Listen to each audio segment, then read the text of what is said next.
Meskipun saya menjadi Mulyono II. Tapi bagi saya nggak apa-apa jadi Mulyono II, Mulyono III, Mulyono IV. Karena memang nama saya adalah Mulyadi.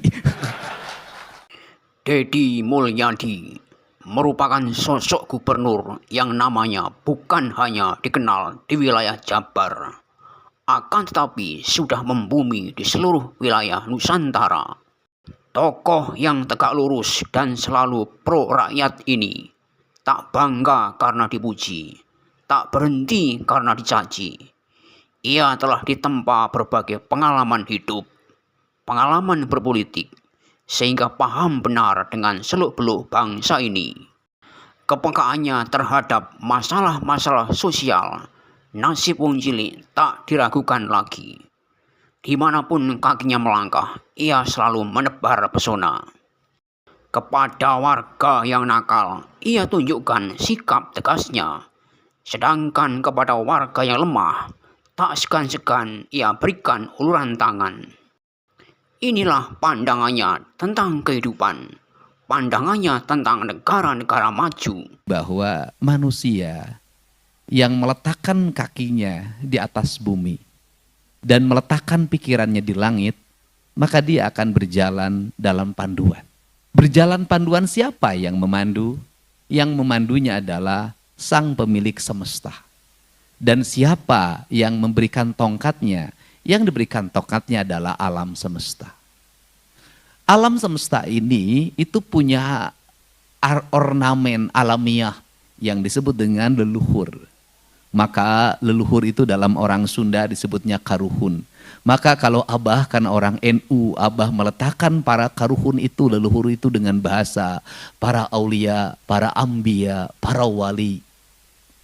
Kesananya para sahabat sama meletakkan pada leluhur. Sehingga negara-negara yang meletakkan dirinya pada tanah yang dipijaknya, pada air yang diminumnya, pada udara yang dihisapnya, pada matahari yang membakar dirinya, dan dia berpegang teguh pada leluhurnya, saya melihat seluruh negara itu maju. Cuman perbedaannya adalah meletakkan leluhur pada tradisi itu di kalangan kaum NU, kaum Nahdien, dan kami kaum tradisi, dan meletakkan kerangka leluhur dalam konstitusi.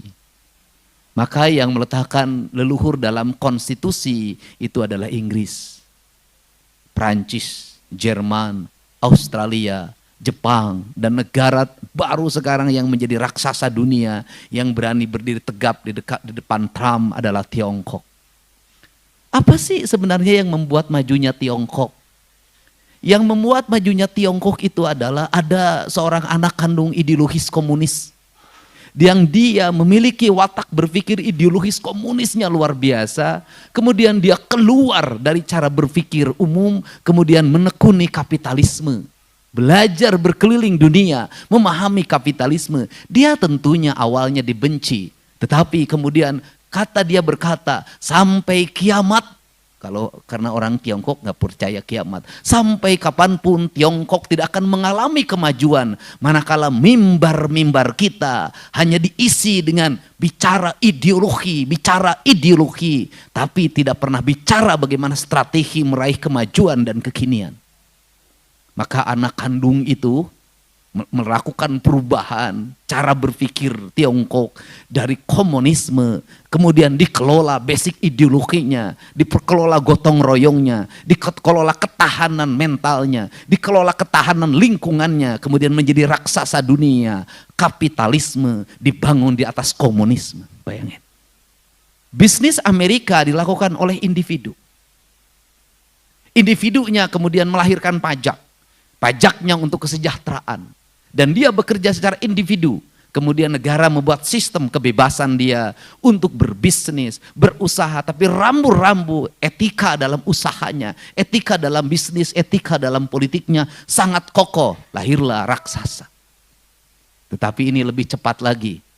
Pebisnis dibungkus dengan namanya BUMN, menggerakkan ekonomi negara, menguasai tanahnya, menguasai airnya, menguasai udaranya, menguasai sumber daya alamnya, kemudian di backup oleh militer, di backup oleh agen intelijen, menggerakkan ekonomi lokal negaranya, kemudian mengekspansi negara-negara lain. Bayangin, negara membackup sebuah bisnis, apa yang akan terjadi? Raksasa yang tidak mungkin dikalahkan.